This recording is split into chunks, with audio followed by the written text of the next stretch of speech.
me and me cousin one Arthur McBride, as we went a-walking down by the seaside. Now mark what followed and what did betide, for it being on Christmas morning.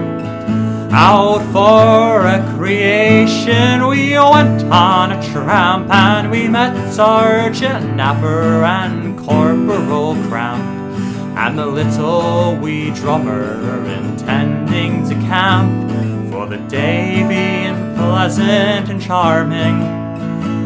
Good morning, the sergeant did cry, and the same to you, gentlemen, we did reply, intending no harm, but meant to pass by, for it being on Christmas morning.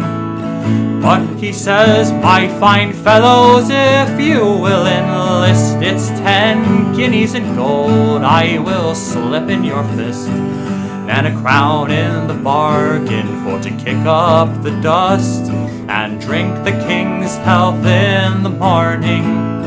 For a soldier he leads a very fine life, and he always is blessed with a charming young wife, and he pays all his debts without sorrow or strife, and he always lives pleasant and charming.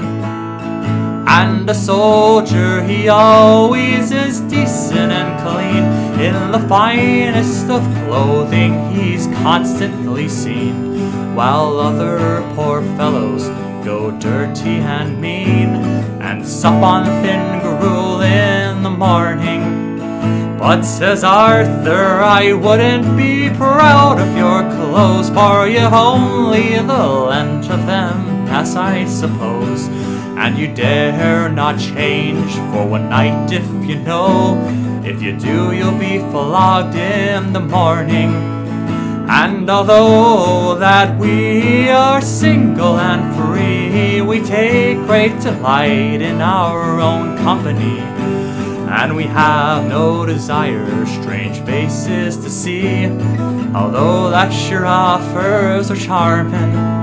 And we have no desire to take your advance, all hazards and dangers we barter on chance, for you would have no scruples but to send us to France, where we would get shot without warning.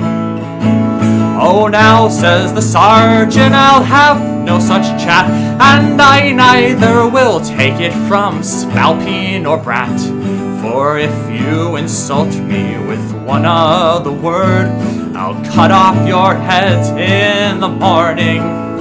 And then Arthur and I, we soon drew our odds, and we scarce gave them time for to draw their own blades, when a trusty shillelagh came over their heads, and bade them take that as fair warning. And their old rusty rapiers that hung by their side, we flung them as far as we could in the tide. Now take them out, devils, cried Arthur McBride, and temper their edge in the morning. And the little wee drummer we flattened his pow, and we made a football of his rowdy dow-dow. Threw it in the tide for to rock and to roll, and bade it a tedious returning. And we have no money, paid them off in cracks, and we paid no respect to the two bloody backs, for we lathered them there like a pair of wet sacks, and left them for dead in the morning. And so to conclude and to finish disputes, we obligingly asked if they wanted recruits, for we were the lads who would give them hard clouts, and bade them look sharp in the morning. Oh, me and me cousin one Arthur McBride, as we went a-walking down by the seaside.